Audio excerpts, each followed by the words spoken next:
on this episode of A Tale of Two Hygienists. As hygienists, there's a lot of us, there really is, but I mean, we're limited in what we can do in the office. We're already crunched for time. We're already trying to give the patients the best care that we possibly can. It's hard to think about the planet when you're doing all of those things because you're already taking on so much, So I would like to see the manufacturers stepping up, but manufacturers and companies are not going to step up unless we as providers ask for it. It's just product choice. Where are you spending your money? Because your money talks. Are you looking for companies who are doing the better things for the planet? Because if you look, they're out there. But you have to look and you have to do that research. And the first part of all of this is not being ignorant. Because ignorance is not bliss. Ignorance is just ignorance. Yeah, this is a tale, oh yeah, a tale of two hygienists. So there might be only one, bringing the best of dental knowledge, and we do it all with ease. We cover oral health and screening, and preventing gum disease. We're gonna do a lot of learning, and have a little bit of fun working at the dentist. A tale of two hygienists. Listeners, welcome back to another episode of A Tale of Two Hygienists. This is episode number 447. My name is Andrew. And I'm Annie. Annie, how's it going? It's going well, thanks. Andrew, how are you? I'm doing good. How's baby doing? Oh, thanks for asking. Baby's doing so great. Yeah, she's awesome. You're like, oh, she's so perfect. I'm like, this, for first children, it's not supposed to be that easy, just so you know. Oh, I mean, there's definitely been like highs and lows, and there's been like a lot of sleepless nights, and I'm just like, oh, I don't know if I love the newborn, but also at the same time, I'm not so excited for when you get a little older. Those nights and those days, Yes. I kind of all start blending together. Yes, like, they do. Oh, They really do. just a little bit older right Yes. now. Perfect. Yes. No, It's you'll good. look back on these times. You'll be like, oh, that was great. Oh, this Yeah. is I remember the one time my dad liked watching me watch Uh-huh. my oldest kid. Oh, yes. Because he's just like, well, because first of all, I think my kid's a genius, and actually they're very smart now. So maybe I was onto something, but Yes. he was trying to figure out how to grab his peas, right? They Oh. smush the little tiny peas or whatever on his Yeah. little stand. We want him to grab them and do all these things. And this is Right. obviously much later than where your Yes. little one's at. But Totally. and I was just like, look at him, he's so freaking smart. This guy's a genius. Yeah. But he learn how to use his fingers and get Right. it It's into his amazing. face. So amazing watching them grow and develop and figure it out. It's incredible. I look at her and I'm like, how did I grow a human? This is I amazing. know, it's the best. Yeah. Oh man. I don't know if you had a chance, but today, so we're recording this, everyone, a couple days before the episode launches. But today, Katrina Sanders, Yes, I her saw. Ask the Expert came out about when to take a kid to the dentist. So I know you already know all the stuff Yes. about that, but it's a good episode, so you should listen Great. to it. I will. Yeah, it's always good information. It's amazing how so many people don't know actually when they should take their kid to the dentist. So Well, the thing I like about Katrina, and I try to put this in the social media thing too, but I'm like, she has references. Like, not all of our experts, I don't ask them to cite things, but literally every single one that she does, there'll be a reference in the show notes. So all the praise hands to that. I need I love love that. that. I do love that. Because there's Yeah. references to back it up. It's not like she's just pulling it out of her head. Yeah, no, she's That's great. She's So great. All right, so let's jump in a little bit to the episode today. So for this particular episode, everyone, we have Brittany Cox on. We're doing sustainable dentistry. She talks about, well, a lot of things, but I think the things that I appreciated is that she broke it down into these are attainable changes that you can make either yourself in your office, or you can get your whole office on board. There's just lots of little things that we could do to really be working towards helping our planet last longer. And so it's a good episode. And then next week we have, it's Deborah Lindell, but she goes by Debbie.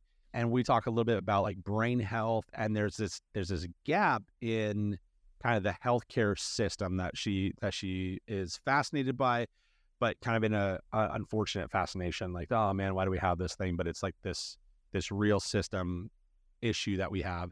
And so we talk about that a little bit. So make sure you guys come back for that one. It's a really good one. Debbie and Brittany, by the way, I think you and I talked about this offline, but are part of O'Hare University. And so Trisha and Tim were the ones that kind of said, hey, these are some really smart people and you're gonna love it. I know you weren't here for the recording, Annie, on those ones, but like they were like really good. Oh, so great. I will definitely have to give that a listen for sure. Yeah. And then we'll have them back on. Like we can do like a part 2 or something like that, or talk about other topics with them, because I think that you'd love them for sure. Yeah. Great. All right. So before we throw to the interview portion of this episode with Brittany, I sent you something earlier today that was just fascinating. Do you want to try and explain it? Yes, I can explain it. So there was this video that came out, and this woman, it was Turkey, right?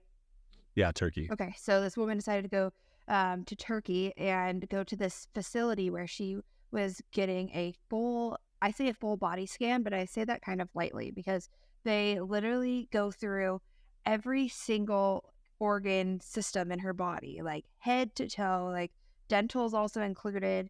They look at her cardiac health, they look at gynecology, they look at her skin, every single detail. And it's a beautiful facility that she goes to. And she basically just dives into every little detail of her body. And she meets with all these providers in this facility, and she talks about the cost of it and why. Before you say the cost, Yeah, I won't say the cost. When she was going through it, like, were you tallying up in your head? Because you're like, everyone, we're gonna put the link in the show notes for this one. Like that facility was state of the art, absolutely beautiful. Yeah, like what? Like exactly. Yeah, it was unbelievable. You don't have that kind of stuff in the States. No. Like that kind of niceness to these things. So nice. Health spa, but not really health spa. Like it was like that kind, like high end. Like it didn't seem like super clinical, but like it was, and it was very high end, like very, very nice. You wouldn't and like consultations with all the specialists, right? So it's not like it's just one person, but like, and she had that translator companion person, right, to help out just in case. And then her lunch break, and she like lunch break. Part. Yes. So how much did you think that this was going to be? Like when you're like, oh, this is going to be, I mean, it's going to be cheap in the United States. Obviously, there's a video it's like it's cheap in the United States. Well, what number did you have? Do you have a number? I didn't really have a number, but I mean, I still thought thousands. I was like, okay, this is going to be thousands and thousands of dollars still, but like still cheaper than, because I don't know what all that would cost in the United States. I would say without insurance, I mean, you're going to be paying tens of thousands of dollars in my stupid opinion about like, I was going to say, how much these scans cost, like, you know? Yeah, scans alone. Oh my God. Testing and scans alone are astronomical. Yeah. And so, yeah, it was really interesting, really amazing. All for like what, $810 and plus flight, which wasn't that big of a deal too. Which I'm so like just fascinated by that, because how is all of that cheap? Like as far as the testing that she went through, all the providers that she's seeing, like how are they getting paid? I'm glad that you asked this, because this is why I sent this to you, because look, I have some issues with the healthcare. So I've been working with my endocrinologist and some like my physical like physician person, and I've been really frustrated with this whole journey, and I've spent thousands of dollars trying to figure this out for over the last probably about 9 months now. And I have spent, I'm not kidding you, like including insurance and all that, I mean, it's more than $10,000 on just trying to figure this. This is just mostly just tests too, a little bit of medication, but like mostly just tests. So the thing that appalls me about the United States is that we've commoditized our healthcare system. Like this is a money-making thing. And I think that in other countries, they're all getting there. Like if you go to Asia, there's definitely some, hey, we're going to make some money off of healthcare. But in a lot of other parts of the world, it's just like, oh, the physician isn't there. They're not the rich people in town. They're just the person that knows just as much as the cobbler and the, person that's making horseshoes or whatever. I blanked on what that was called all of a sudden, so I couldn't figure it out. Blacksmith. There we go. Oh, there you go. Yes. I mean, so it's like you look at, and I know that, I mean, they have to be making some money, and cost of living is different and all that kind of stuff, of course, too. Yes, but like, definitely. I'm so appalled by what we do here in the United States for healthcare. Like well, who were we talking to? It was the episode with, anyways, it was an episode we were talking about.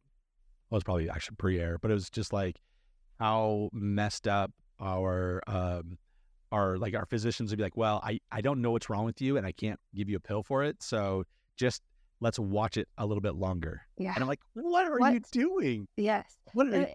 It was just mind-boggling. It's like, how can we just watch it? It's like, Yeah. Like you would think that we should have like access to all this technology and different things to be able to like diagnose and understand and get the answers so quickly, and we can't. And we have to be our own advocates even, and have to like really push for all these things. And it's like, why? Yeah. Versus then you go to Turkey and it's like you get for $800 you get head to toe every little detail and every answer, and it's like a whole day thing. Dental. Plus dental. I saw itself, that. the Yeah. $800. Dental. Oh my gosh, yeah, dental alone. Oh I my mean, I got a root gosh. canal last year, and it's like way more than that, you know? Like, Right. So stupid. So stupid. Well, anyways, listeners, we're gonna put that link in the show notes there. I don't necessarily advocate for medical tourism. I'm just saying, like, this is it was awesome to see something going on in a different country and at a high Absolutely. level with real experts, which is great. Yeah. I've also seen some really scary stuff in other countries as well. So it's not, again, we're not advocating for it. It's just we're trying to provide a different perspective. But all right, thank you for listening on this episode, and enjoy it with Brittany Cox. A tale of two hygienists. All right, listeners, welcome into the interview portion of the podcast, joined today by Brittany. Brittany, thank you for being here. Thank you for having me, Andrew. I'm really happy to be here. Okay, so we're going to be talking about sustainability. Sustainability is not something I think about. I'm going to tell you and the audience at the same time kind of my very limited exposure in dentistry with sustainability. Okay. There was a male hygienist in Oregon, in one of the offices that we were like a DSO, like a corporate office, and he took it upon himself to not only with this office but multiple offices. You know, the plastic sheets you put on the back of a chair and things like that. Yeah. He would insist that we have a second garbage can, and that as we are breaking down our rooms, all of the same similar plastic, whether it be like the sleeves for the air water syringe, the backs of the chairs, if you were using that type of plastic around the handles of the overhead light, any other types of this type of plastic, he would insist that you put it into this very specific bin. Anything else went into the other garbage. And then he would take that, and then he would take it to a processing plant. And then the only other exposure is just recently I came upon a company, a gloves company, who has a glove that is supposed to break down in landfills up to 80% within the first like year and a half or something like that. I kind of forgot the time frames, but they're really trying to lean into the fact that this glove isn't going to be like other gloves, like nitrile gloves and things like that are just sitting in landfills, like taking forever to break down. That is my limited experience. I'm assuming that is most people's in dentistry's experience. If that. Honestly, Oh. if that. Well, I I feel think- better now. I feel like I'm doing a good job. Great. Thank you. A lot of people that I've come across so far, they don't even know what the word sustainability means. You know, Yeah. like when I say like, oh, I'm a key opinion leader on sustainable dentistry, they're like, what is that? Like, what is Yeah. sustainability? And I feel like a lot of where I'm starting is just trying to explain what that is. Well, let's start there, because if you're saying that that's Yeah. where everyone's at, I think that's where Yeah. we need to start this episode. So sustainability, I can't give you like the long drawn out explanation, but just not the actual definition, but just what sustainability is doing something that's not just self-serving, but that also helps the planet, right? Yeah. We're not going to deplete the planet of its natural resources. So it's doing something in a way that doesn't deplete those natural resources and that benefits your environment and not just yourself. Yeah. So looking at that greater aspect, looking at your community. So when it comes to dentistry, it's, again, looking at your community, looking at your patients that live in your community, right? The same earth that we all live on. How does the destruction of that same earth, that same space, affect our patients, our families, our communities, the people that we interact with every day? So that's where sustainable dentistry comes in.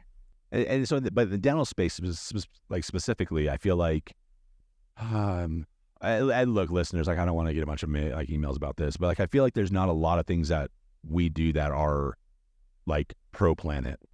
No, there's not. Like, Definitely There's not. almost nothing, right? Like, No. So what are the practices that are the most detrimental that we're doing?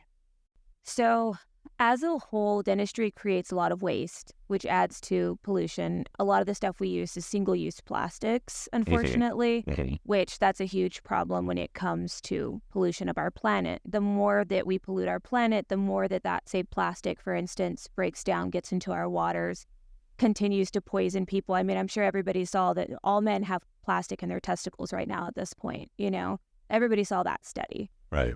I don't think anybody batted an eye after it, though. They were like, oh, that's interesting. And then just still are going to Starbucks and buying their plastic cups from Starbucks and not even bothering to reuse their reusable coffee cup, even though they have like 20 in their pantry, Yeah. So it's choices like that. But I think when it comes to dentistry, there's a lot of plastic waste, which is a big problem.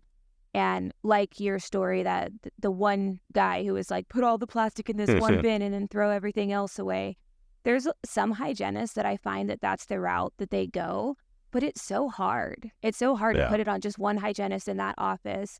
And I would like to see companies, I would like to see manufacturers changing the way that they do things. I would like to see them making things more sustainable. How can we maybe adjust this plastic a little bit to where it's, instead of being 99% plastic, can we make 80% of it more biodegradable, just like they're doing with the gloves? Changes like that, innovations like that, that's where it starts. Because as hygienists, there's a lot of us, there really is, but I mean, we're limited in what we can do in the office. We're already crunched for time. We're already trying to give the patients the best care that we possibly can. Right. We can't, it's hard to think about the planet when you're doing all of those things because you're already taking on so much. Yeah. So I would like to see the manufacturers stepping up, but manufacturers and companies are not going to step up unless we as providers ask for it, right? There has to be a need. Sure. I'm going to push back on just one thing. So that I'm sure this is what's going on through most people's mind. We are taught from day like freaking 2 in the hygiene programs that unit dosing is what we need to be doing, right? Like unit dosing is how we prevent the spread of disease, and that's the way to go. But unit dosing is what's creating it. So, for example, let's take fluoride applications as an example. So we have our packaging, we have our brush, we have the material that's in there, we have different, the well, et cetera. There's also companies that make fluoride in a bottle, and then you still have to put it into like a dap and dish or a plastic something rather. So we have to do things unit dose still, correct? So the way I do it at my office, so I love the companies that give me the big bottles. Because I'm doing less waste. There are dap and dishes out there that exist that are reusable, that are sterilizable, little metal dap and dishes that you can buy, or even like heavier plastic dap and dishes. I mean, your doctors basically use that when they do like a seal before they do their composite, or a bond before they do their composite. They have a little dap and dish. They individually put their little ingredients in there, and then they use it throughout the process. That dap and dish technically doesn't get thrown away a lot of the time. It gets wiped down or it gets sterilized. Okay. So moving into that realm of what can be reused, why do I have to throw a dap and dish away for every patient? Some people are seeing 8 patients a day. Some people are seeing 20 patients a day. That's a lot of waste, compared to, let me get this little reusable thing. Yeah. Get a big bottle of fluoride from like Elevate Oral Care, who has Fluoramax, which comes in like a tube or a little bottle, compared to somewhere else where I can only get it in single unit doses. Right. At least having that option out there, that helps. Do you feel like there are any are the dental providers really moving into a sustainable mindset, or are they still kind of set in the ways that they've always been set in? Do you feel like dental providers are set in the ways that they've always been set? However, patients, our communities, the people that we treat, they are looking for sustainable options. They are looking for the providers to be doing things differently that are going to help the planet and not just help them, because they see it. Our consumers see it, because other industries are moving into that space and we're not.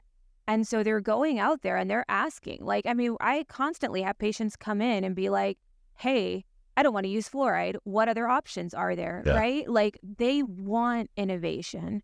They want to know, what else can I do? it can't be the same. We can't just stay stagnant and do the things that we've always been doing when the rest of the population and the rest of the communities and people around us are innovating and doing things differently. Is it tacky to do marketing promoting that you are an office that is trying to be sustainable or go green, as they say? If you're not sustainable and you're marketing if you are, that, if you really are, if you really are, I love it for you. But if you're not, there is something called greenwashing. So you do not want to especially for your patients and your communities who want sustainability. Yeah. If they go into your office because you said you are a sustainable office and you do things differently and you care about the planet, and they go in there and you actually don't, it's all single-use they are going plastics. to hate you.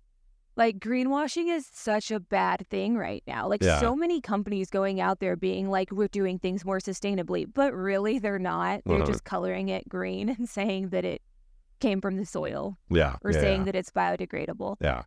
Speaking of biodegradable, everything is biodegradable, by the way. They all just biodegrade at different times. So just because you say something is biodegradable doesn't mean that it's eco-friendly, right? Something can biodegrade in like a year, and it can also biodegrade in 1,000 years. I wish people could see your face right now. You lit up when you were like, everything's biodegradable.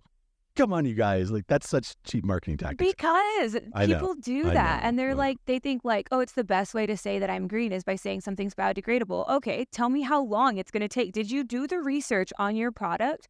And tell me how long it actually is going to take for that to biodegrade. That's the information I want. That's the information my sustainable patients want. Yeah. You know, those gloves that you used on me, the 6 sets of gloves that you used on me, how long is it going to take for that to actually leave our landfill? And should I be worried that it's going to get into our water systems? Are there other products or other devices, instruments, things that we could be using at the office that you can think of that we haven't touched on yet that I guess would be not too much of a stretch for clinicians to change to? This is a big one for me, and I don't know, there might be like an OSHA control person that comes after me for saying this, but I genuinely don't think we need to barrier things. So I know OSHA people might come after me for this regarding the plastic on the chair and everything, and I don't know, I think they might come after me. But I genuinely don't think that we need to be putting plastic on our chair, right? If we're spraying, spraying, then that chair is clean. Why do I need to put a big piece of plastic over it just so it could go to the trash that goes into the landfill? It doesn't make sense to me. Yeah. So. Well, and again, so I'm the same way. For most areas, flat surfaces, easy. Areas where the disinfectant can't get in, intricate areas, whatever, then let's barrier it just. But there's also like different, let me ask you about barrier tape. Is there any part of that is recyclable? No. Like, genuinely no, because it's got adhesive on it. Yeah. So typically with recyclable plastics, they need to be clean and they need to be able to go into a processor. So plastic already, and I don't know how your friend or the guy that you were telling me about went about recycling all of those little pieces of film plastic, but typically film plastic is not recyclable. Like you can take it to so I think the biggest question is, can it be recyclable? And people say yes, because it's plastic. But will it be recyclable? Will the facility actually recycle it? A lot of the time the answer is no. And so then it just gets put in the trash. So regardless if you're using the little barriers everywhere, whether they have sticky or not, film like that is normally not recyclable. So would it be safe to say then there's a good, better, best as far as plastics go, or are they just like, because we can't barrier with like a paper per se? Yes, you can. Yeah, you can. How I thought they it has to be plastic barriers that you can put on your little on the light handles. Like, they have paper ones. I'm sorry, like, look and also sound so dumbfounded, but paper is a permeable product. So So it typically is paper and it'll be film layer underneath. And it's like a recyclable film layer? It's not recyclable, but it is 80 to 90% paper, which means that most of it is going to be more biodegradable than something that is 100% plastic. So this goes back to the good, better, best then. Correct. So this is better than but better than not plastic, the best. but not the best. So if there's a surface or a handle or whatever that doesn't actually, so one of these practices then maybe would be if you're a right-handed clinician, do you need to bury the left handle? I'd never touch the left handle. If I'm never going to touch it. Why do I need to put two barriers on it? I guess that's my question. So exactly. So definitely in something like an instance like that, if you can't change anything, like as far as the products that you're using, and if you need to put a barrier on it, only put a barrier on the things that you touch, right? I don't need to put a barrier on both sides of my unit or on both handles of the light handle. It just, wherever you touch. A lot of the time, too, you can use the little pedal thing to move the chair, too. So then why do I need to put a barrier on the one that's by the unit, on the little button pad that by the unit? Yeah. If I can use my feet. Or depending on what unit you have, on the side of the chair, there's like the up and down buttons as well. And but they if still you have come with the foot pedal as well. Yeah. So why do you got to put a barrier on that, too? That's a good point. And I feel like I go into offices and there's like, it's on the unit or it's on the side of the chair and you have the foot and then you don't even touch those ever. Yeah. But yet I'm going to put plastic on them and strip that plastic off and throw it away. And never replacing them. For absolutely nothing. Yeah. So being mindful about what you're actually touching, what you actually need to barrier, I think is super important. I understand, and OSHA people are going to come after you for this one probably too, but here's another question I have about that. So let's go back to very specific operating the chair up and down portion of it, whether it's on the side of the chair or whether it's on the side of the unit. If you put a piece of plastic over it, the film, but you're never touching it, would it be appropriate then as you're wiping down the chair like you normally do, just to go ahead and wipe it over that plastic? And just leave it there. I would say yes, but I feel like an OSHA, somebody listening to this is going to be like, no, Brittany, that's not how you do things. Yeah. Because of aerosols and things like that. And that's kind of where I'm getting at. It's like, it's not a touch surface, but is there the possibility that there might be an aerosol, something that landed there, whether it's going to have like the bacterial load to cause a problem? That's a whole different conversation. But that's where you wipe it, right? Yeah. We spray everything, saturate it, then we wipe it, then we spray it again, and we let it dry. That Cavicide, whatever you're using, that's a disinfectant. It's going to kill it. Also, too, are you using a high back to prevent those aerosols? You know? I want to switch back to what we can do at home, whether it's going to be products or procedures or things that we can do. In the case that we can't make our office do any sort of change whatsoever. So the biggest thing that I recommend everybody do at home is, and to tell your patients to do this too, is just to turn off the water when you're brushing your teeth. You're brushing your teeth for 2 minutes. Why does the water need to be running that entire time? Like, that doesn't make sense to me. And there's a lot of people that don't turn off the water. But there's millions of people in this world who don't have access to clean drinking water, who have water scarcity, who have to travel miles and miles and miles away to have water. We're so blessed and lucky to be in an area where we don't maybe have those concerns, but other people do. And the more water we use up, the less water other people have. Like, it is a resource. It is, even though it's a natural resource, it is a resource. And if we use it inappropriately, then we're wasting it or we're contaminating it. So just turn your water off when you're brushing your teeth. How do you feel about products like bamboo toothbrushes and things like that? I think that they play a part. Personally, I don't like a bamboo toothbrush, but I think it definitely plays a part. I, as a hygienist, I'm going to want my patient to use an electric toothbrush. There are electric toothbrushes out there, though, that have a lifetime warranty, that if they do break down, you can send the toothbrush in. They'll fix it. They'll send it back for you. It's not something where, oh, my toothbrush broke, let me just have to buy a new one. There are companies out there that make the toothbrush heads with recycled material, so it's better for the planet. And they have a recycling program where you're going to take your toothbrush head, put it in the pre-package that they send you, ship it back to them, and by the time you ship it back to them, they've already shipped you your new one. Nice. So they have a system in place already where you don't have to worry if your toothbrush head is recyclable or not. You ship it back to them, and that manufacturer, that company will figure it out for you. Do you know of a company that does that you could? I do. You want to plug it just for our audience? It's called a Suri toothbrush, Suri toothbrush. And I love their marketing too, because they say it's the last toothbrush you'll ever buy. And I truly believe that. Like, as hygienists, like, even just being here at this conference, I was given like 2 toothbrushes to try. And I was like, I'm never going to use that toothbrush. Like, I'll probably give it to one of my patients for free at some point, you know? Yeah. But like, I don't need 1,000 toothbrushes. I don't need to try every single toothbrush. I know the science. I know what it says. I know it says that if you use sonic technology and if it pulses at whatever beats per minute, that it will effectively remove tartar. The Siri toothbrush, it also has a pressure sensor in it, which I love because I can tell my patients if you're brushing too hard, it already has a pressure sensor. But and it has a 2-minute timer. It's amazing. Yeah. I personally, that's what I use. I love it. And I can tell my patients that that's an option for them that allows them to be just a little bit more sustainable and they don't have to think about it. It's just product choice. Where are you spending your money? Because your money talks. Are you looking for companies who are doing the better things for the planet? Because if you look, they're out there. But you have to look and you have to do that research. And the first part of all of this is not being ignorant. Because ignorance is not bliss. Ignorance is just ignorance.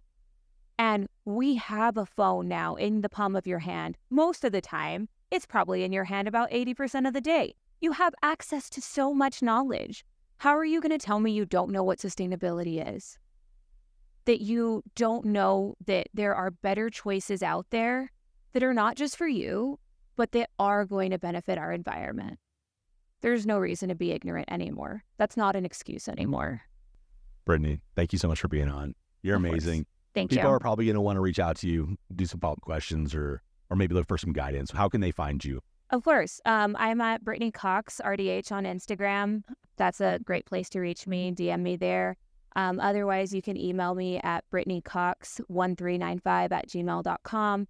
That's my personal email. I will email you back. You can also find me on LinkedIn and Facebook, things like that. So I would love to get in touch with anybody who wants to know more, any company looking for product innovation ideas, any manufacturer who wants to just be a little bit better. I would love to help you in any way that I can. Thank you very much. Yeah, this is a tale, oh yeah, a tale of 2 hygienists. So there might be only one, bringing the best of dental knowledge, and we do it all with ease. We cover oral health and screening, and preventing gum disease. We're gonna do a lot of learning, and have a little bit of fun working at the dentist. A tale of 2 hygienists.